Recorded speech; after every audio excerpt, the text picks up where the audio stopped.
So now we're going to look at for loops that can be used for iterating over collections. So now what is a collection? An example would be a string. There are for loops that we can use to iterate over this. So we could say for char in hello.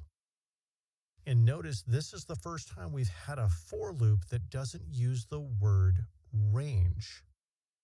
It still has the key word in, but we're not looking at a range that we're just iterating a certain number of times. And char is the variable that we will use inside of the for loop. And that can be any variable. That could be my char.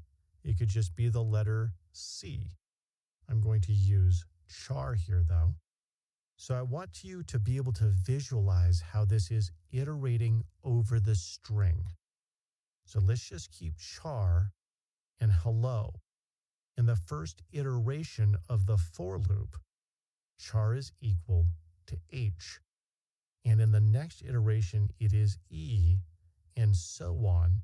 And it will iterate through to the end and then stop.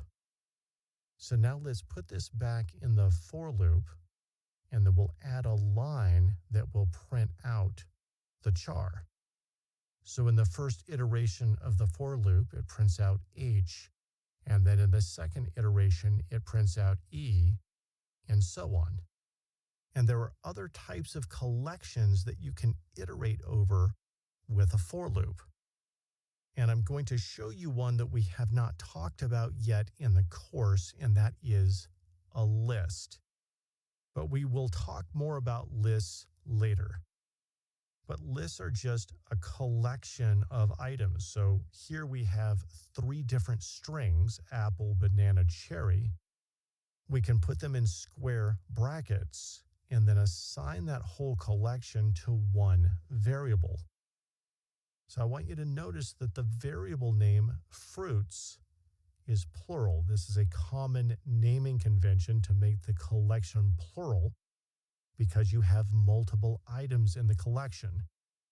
So then with your for loop, you're iterating over the collection fruits, but the variable that you use inside of the for loop is singular, which is fruit. So as you are iterating over this list, that first item is what fruit will be equal to.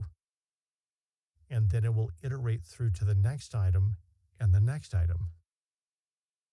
So if we say print fruit, it will print out apple, banana, cherry. And that is how we do iterating over collections.